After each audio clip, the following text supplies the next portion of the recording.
Today's daf is Gittin daf Yudalad, and we're going to start on the last line of Gimel and Mabez, the last two words, Amar Avashi. So we're going to turn to the top of 14a. The Gemara is trying to understand what's the legal basis for the concept that was taught in the name of Rav, which was that if you want to do something b'mamad shlashtan kana, that if Ruvain has either a loan or deposit in it that Shimon owes Ruvain. Ruvain has the ability to transfer to Levi as long as all three parties are there. So the Gemara is trying to figure out what's the basis for this position. Gemara suggested a reason, but it was rejected. Gemara suggested that the reason is that it's as though the person who borrowed it or took it was meshubad, had agreed to it at the outset of the deposit or the loan. But that was rejected in the Gemara. And the reason why that was rejected, says Rav Ashi, is because let's say the person wasn't born yet. The person who he was giving to wasn't born yet at that point. How would he have been able to acquire it? So therefore, Rav Ashi says a different theory. The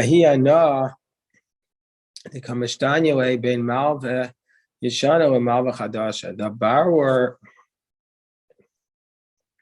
is going to get some benefit from the fact that the old lender would have made him pay back the money right away, whereas the new lender is going to be a little bit more flexible because he's just taking over the loan.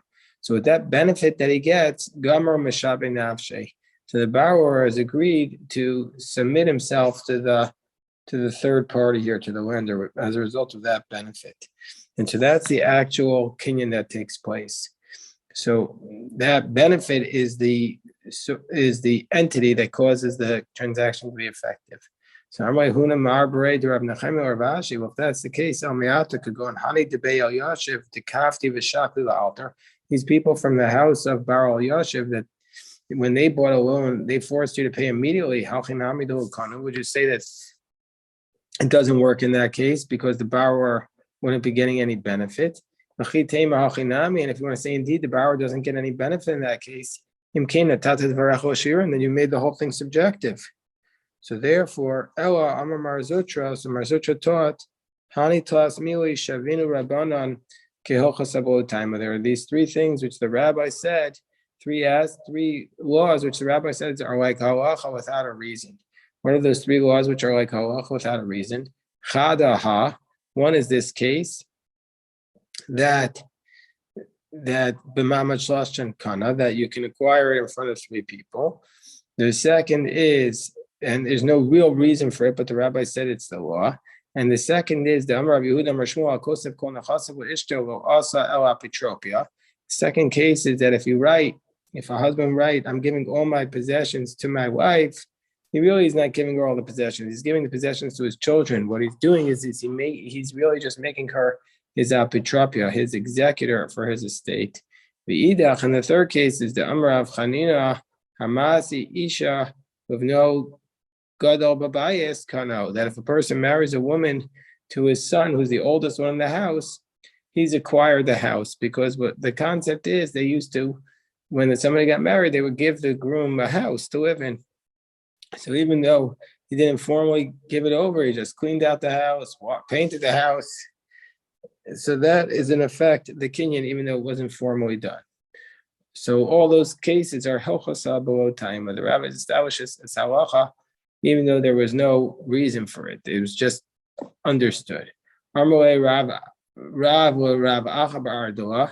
So then there's a Gemara that gives a different case that Rav said to Rav Acha Ba'ardolah, Kavod de Morika Isli Gabach Yahav Laponi. So he says, this kav of saffron that I have with you, Yahive Laponi. He said, what I would like you to do is to give this to such and such a person. And he says, Ba'ape Kaminoach Delo Hadarnabi. And in front of him, meaning he was there at the time, I'm saying to you, don't give it back to me. Meaning to say, I'm not able to renege on it. So we see from here that in that case that Rav says you can't give it back to me, meaning it's his. I have no ownership of it. Mikal the buy other body, Mikal the buy other bay, Matzi other bay. Then in general, if he had wanted to recant, even though he said that he could, even but didn't Rav teach us this principle that Mamad Shlashtan is Koneh, that if you say in front of all three people, it works even by a deposit. So from the fact that he says it here, that he has to specify, I can't get it back, doesn't disprove that in general it doesn't work. So the Gemara says, no, Hachi Kamar. This is what Rav was saying. This type of concept where I'm giving it over to the third party, that's Kenyan, and I can't go back on it. That's what he's telling us, that even though this is just is a deposit and I can't go back on it. Gemara says, but how Amar Rav Chadis didn't Rav already say this? Because we learned on the previous daf, the Amar Rav, that Rav Huna said in the name of Rav, he said, Reuben says to Shimon, you owe me $100, Tanel Pony, give it to Levi, B'mamad Shlashtan, in front of all three of them, Koneh, that it's a valid acquisition and he can't get it back. So why is Rav repeating this case? So the Gemara says, Imeahi, if it was just by that case of the $100 I have in your possession, I might have said that Mamad Shlashtan works in that case because it's a matana meruba. There it's a very large amount of a matana muetes, but if Reuben's just giving to Levi a very small amount, well, we buy b'fanav. I might have thought he doesn't require Levi to be in front of him at the time. We don't require all three people to be there. Kamash Moa, no, we require all three people to be there in order for it to be effective. Gemara says, Hanu Ginai, the Avid Chush Bana Bahadadadi. These gardeners, they were a bunch of gardeners, and they had a calculations that who they used to pay the owner of a field together, and so they had all these calculations. They're basically shared some of their expenses. So Pash Chamesh Stari Zuzi Gabe.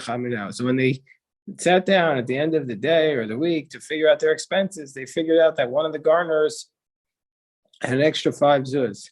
Amrulay, so they said to him, Yahivu niule lemari ara. Mari ara, so the gardeners said to this one guy who had the extra 5 zuz, he said to him, give it to the they say he said let him give it. They said to this guy, let him give it to the owner of the land, because anyway we owe him five zuz. So what's going on here is basically this gardener had the extra 5 zuz. It's like he had a deposit with him, and they're telling him, give the money you owe us, give it to this owner of the land, and he'll do what, and then we'll be off the hook from owing him the money. So it was Soph, but in the end, Azo Avid Vikana, and not only that, they did a formal Kinyan Sudar on the matter, which is a formal transaction. But Soph, what happened in the end was Azo Avid Chushbana Bein Diwe Nafshe and Lo Pashka Be'Vomidi. In the end, the guy who they said had the extra 5 zuz, he went home with his accountants or his witnesses. They figured out actually didn't get any extra money. So he doesn't want to pay it because he doesn't owe it. So also, when he came in front of Rav Nachman said, what can I do for you? First of all, we have this principle, it's b'mamad shalshen is kana. So the transaction given to the landowner was valid. And furthermore, he already acquired it. You did a formal kinyan. And that was another way in which he transferred the money to him. There's nothing I could do. So Rabbi says, but Rebbe, Rav Nachman was missing the case. I'm not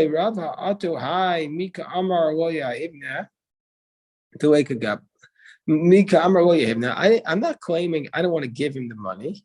I'm saying I'm saying I never got that extra money. It was a mistaken kinyan. You think I'm saying, well, I don't want to give him the money that I agreed to give him. That's not what's going on.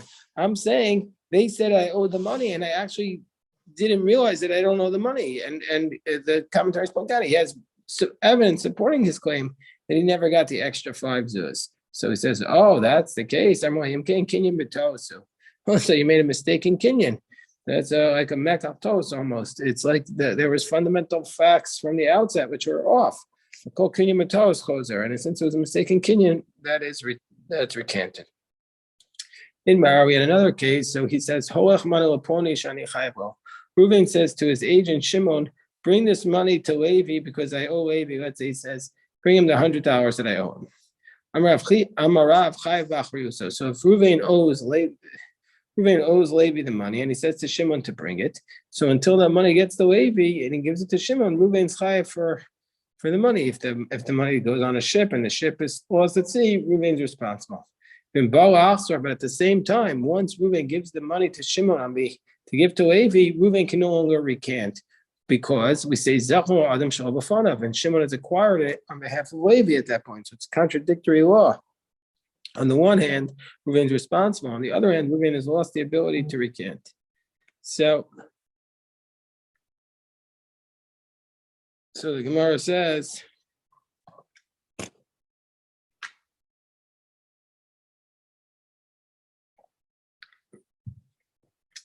so he says, Shmuel Amar,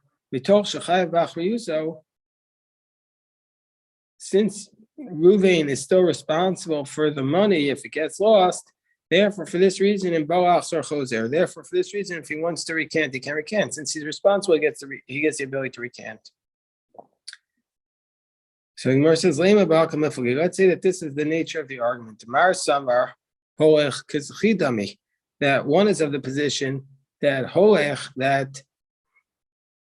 that when he says to the agent, take this on my behalf, it's like he's saying acquire it, and you're acquiring it on behalf of Levi.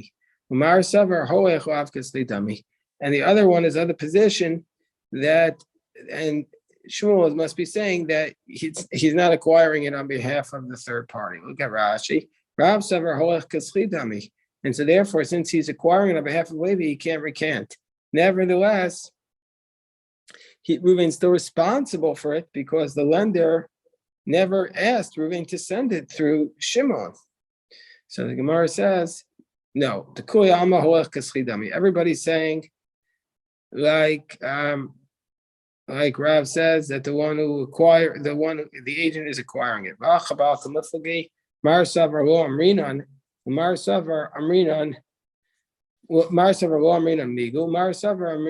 So Rav is saying that we don't say, that we don't say, well, since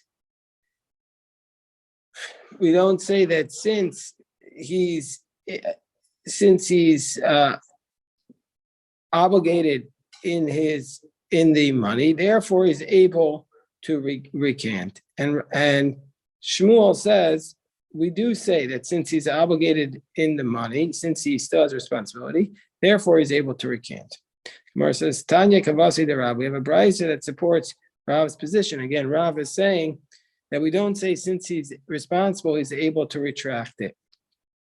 Why? Because we have the following brayso that says, it says, take this money to so-and-so, Shani Chayav well, because I owe him this money, or Teim Mana Laponi Shani Chayav well, or give this money to so-and-so, which I owe him money, Holach Money Laponi Pikadon Sheyesh Lo Biyadi, or take this money to take this Holach Money Laponi, or Pikadon Sheyesh Lo Biyadi, or Teim Mana Laponi, or Pikadon Sheyesh Lo Biyadi, Chayav B'Achrius. So he's responsible for that. The borrower, the owner of the deposit is responsible. But yet he can't retract.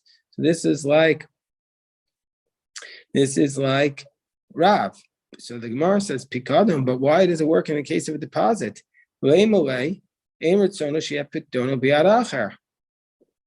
So why does it work in the case of the deposit?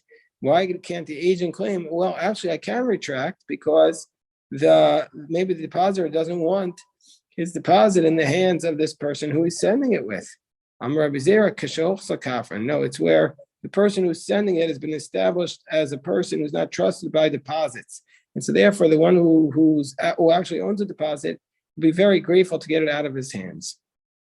Rav Sheshis had some clothing in Mechuzah when they owed him the money. He had some people, he had sold clothing to Mechuzah, and they owed him the money. When you go there, I sinu nilei. Bring me the money that I'm owed. So azal yavinolei. They gave him. So they they gave him the money that Rav Sheshes was owed, and Amrei nickname enough. They said, let's do a kinyan with Rav Yosef Bar Chama. They said, we want you to be responsible. We don't want to be responsible for the money if it gets lost. So Rav Yosef Bar Chama says, sure, I'll do it. But with selfish tamilo. But in the end, he managed to evade them and didn't do the actual kinyan.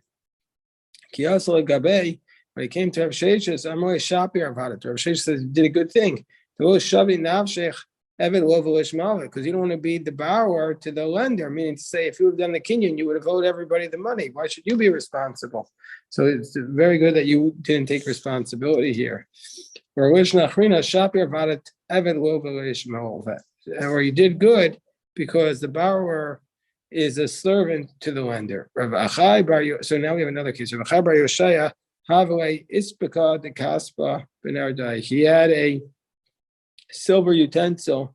Rochai Bar Yoshai had a silver utensil in our day. Let's assume for our discussion, we're talking about, let's see, as a nice, beautiful candlesticks in Nardai on the top of 14b. So Rav Chai Bar Yoshia said to Rav Dustai Bar Yanai and Rav Yossi Bar Kippur, when you come to Nardai, asu nilei, go bring me my candlesticks.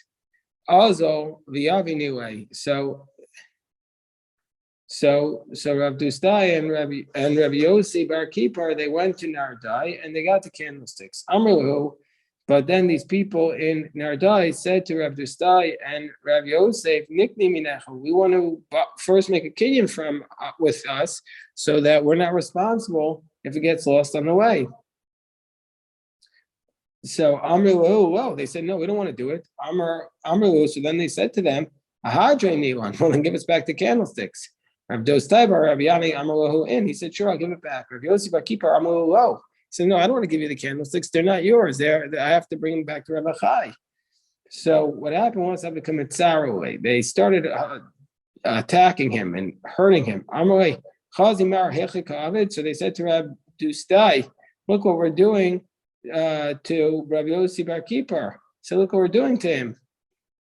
So Rav Dustai said, Amru Tav Ramulay, you're doing well by beating him. Keep beating him. Also Gabe. So when they came back to Rav Sheshes, Amrulay, Rav Yossi Bar Kippur said to Rav Sheshes, Chazimar lo mistayed lo si. Not only did Rav Dustai not help me, Nami Tav Ramulay, but he even told him to keep beating me. Amrulay, Amai. So Rav Achai said to Rav Dustai, why'd you do this? Those people, they're very big. They're tall and their hats are tall. They speak from the middle of their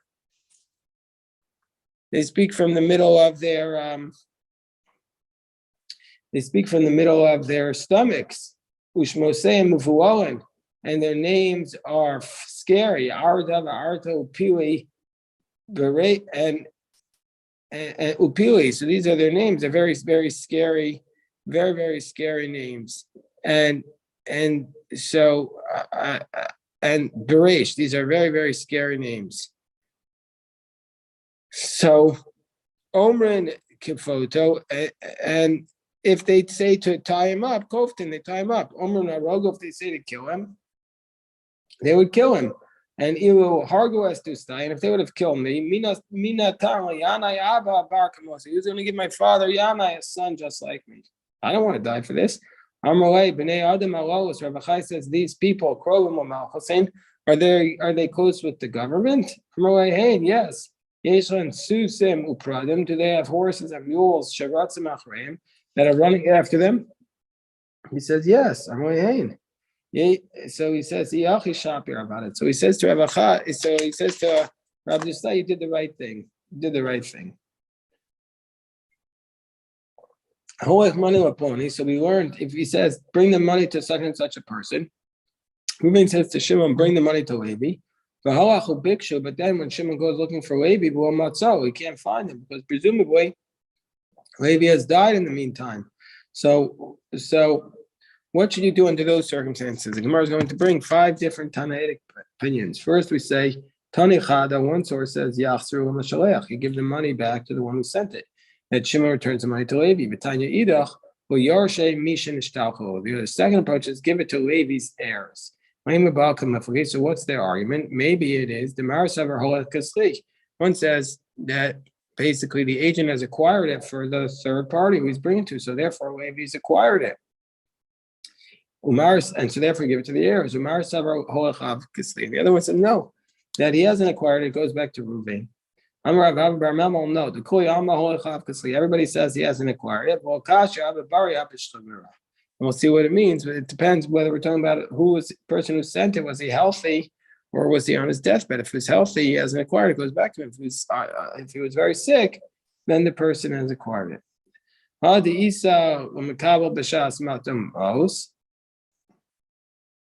One case is where the person was there at the time. Excuse me, I skipped a line. Rav Zvid says that both cases are where a person was very sick. In one case, the person was there, so we say acquiring it basically through Mamad Shlashtan, through all three parties being there. But when he wasn't there, so therefore he didn't acquire it. Papa says, Hava Bari, both of them are by a healthy person, but Hadam Mis Mikabel B'chayin Nosein. One is where the person who was receiving it died while the other person was still alive. Hadam Mis Nosein B'chayin Mikabel. One is where the person who was giving it died while the third party was still alive. So the Gemara says, Lema Holech Kasli. Let's see how all these positions work out. Let's say that this whole case is a machokas tanayim. The Tanya we learned in the Brisa. Let's say a person who says, Reuben says to Shimon, bring this money to Levi. And so then Shimon goes to Bakshav when he finds Levi's dead. Give the money back to Reuven, to the initial one. But let's say Reuven has died. So they give it to Reuven's heirs. Some say give it to the heirs of the one who was sent to, i.e. to Levi. It's the heirs. And we'll see what this means. He says it's a mitzvah to fulfill the words of the dead. The Chachamim say they split it. And here in Babylon they said, whatever the agent wants to do, he could do. This is the concept which we're going to see, which is called Shuda Dedaina, that if you can't figure out the halacha, the judges get to choose. They just get to make whatever works for them. There was an incident with me, and they said, return it to the heirs of the one who sent it. So let's break down these different opinions. What's the nature? The Tanakamas are Holech Kasli. Tanakamas are the position that he says to the agent, bring it to Reuven says to Shimon, bring it to Levi, but he has not acquired it. And so therefore, since he has not acquired it, it goes back to the Reuven. Rav Nassim, Rav Yaakov Nami, they say Holech Kasli. But nevertheless, Afagab Demis, and even though Reuven has died, we don't say it goes to the heirs. We don't say it's a mitzvah to fulfill the words of the dead, and so therefore it goes to the heirs of the one who sent it. And some say he's acquired it. And so therefore it goes to the third party. So then Rabbi Yehuda Nasi says that the agent has not acquired it, but where the initial sender has died, we say Amrina mitzvah time divremis. It's a mitzvah to fulfill the words of the dead. The Chachamim say you divide it because the Chachamim say we're in doubt what to do. The Kan Amru Shuda, and so therefore, since we're not sure what to do, so therefore in this case we're going to say Shuda. We have no idea how to determine this. So we let the agent or the judges determine it on the basis of Rashi says, Ra'us Einai. So that's what Rashi says. So the Gemara says, Rabbi Shimon Anasi, Ma'isa also Hashmina. Rabbi Shimon Anasi is teaching us, Rabbi Shimon Anasi is teaching us an incident would happen. So the Gemara says, no, that's not the dispute. But Bari Koyama Pligi. Everybody agrees by a healthy person. There's nobody who argues in the case of a healthy person that the agent has actually not acquired it. And here we're talking about a case of a sick person. And it's a dispute of Rabbi Lazar and the Rabbanan. The Tanan, we learned, let's say a person has, well, actually, we'll start with this tomorrow, God willing, and we'll pick this up tomorrow. In the meantime, I wish everybody a shkoyach. If anybody has any questions, I'm happy to address them.